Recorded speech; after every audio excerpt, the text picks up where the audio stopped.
మీ విజయ్ కుమార్ గంట. ఇప్పుడు ఏంటంటే ఏ వస్తువులో ఏ ఆహారం తిన్నా కూడా క్యాన్సర్ వచ్చేస్తుంది అనేది మార్కెట్ చేసుకునేటువంటి మహానుభావుల యొక్క తెలివితేట. ఉదాహరణకి ప్లాస్టిక్ వినియోగం మంచిది కాదు, అది పర్యావరణానికి ఇబ్బంది కలిగిస్తుంది. దాంట్లో టీలు కాఫీలు తాగటం లేదా ఇతరత్ర ఇవి తీసుకోవటం, వేడి తీసుకోవటం అంత మంచిది కాదని చెప్పారు. దానికి ఒక సైంటిఫిక్ డాక్యుమెంట్ ఒకటి ప్రకటించారు. అయితే ప్రాక్టికల్గా చేసినటువంటి పరిశోధనలు అయితే ఎప్పుడు వెల్లడించలేదు. కానీ ఈ మధ్యకాలంలో ఏం చేస్తున్నారంటే అమ్మమ్మ నాటి కాలం అరిటాకులు అన్నం, తాతయ్య నాటి కాలం మోదుగాకులో టిఫిను లేదా మోదుగాకులో విస్తరాకులో అన్నం, ఇలాంటివన్నీ పెడుతున్నారు.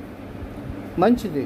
కానీ ఈ విస్తరాకులు అనేవి మనం గమనించినప్పుడు విస్తరాకులు ఎక్కువ కాలం నిలవ ఉండవు.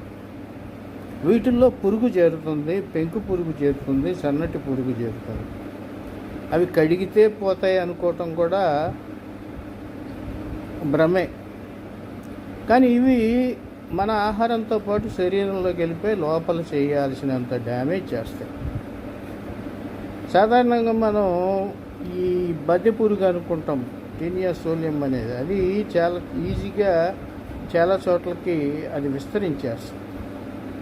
ఆకు ఎండిన ఆకు మీద ఉంటుంది.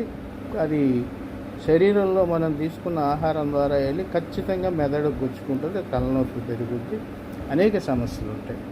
అంచేత హోటల్లో మనం ప్లాస్టిక్ పళ్ళాలలో తినకపోయినా మట్టి పళ్ళాల్లోనూ స్టీల్ పళ్ళాల్లోనూ ఆ యాజమానుల మీద ఒత్తిడి చేసి మనం ఆహారం తీసుకోవాలి. ముఖ్యంగా జంక్ ఫుడ్ మంచిది కాదు. జంక్ ఫుడ్లో వాడేటువంటి వెసన్స్ ఉంటాయి, రకరకాలు. అంటే ఎప్పటి కాలమయ్యో, కొన్నింటిలో వినిగర్ వేస్తారో, అది ఏంటో కూడా తెలియదు.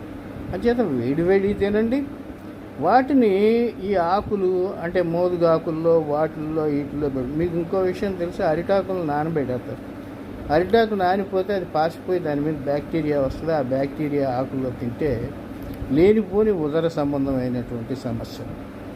అంచేత ప్లాస్టిక్తో పాటు మనం ఆకుల్లో తీసుకునేటప్పుడు కూడా అవి శుభ్రంగా ఉన్నాయా లేదా ఏంటి అని ఆలోచించండి. ముఖ్యంగా ఈ మోదుగాకుల్లో లేదా విస్తరాకుల్లో ఆ తరహా ఆకుల్లో టిఫిన్లు కట్టించుకొచ్చేటప్పుడు అవి ప్లేట్లు వేసుకొని తినేటప్పుడు అవి శుభ్రంగా ఉన్నాయో లేదో చూసుకోకపోతే ముక్కు పురుగు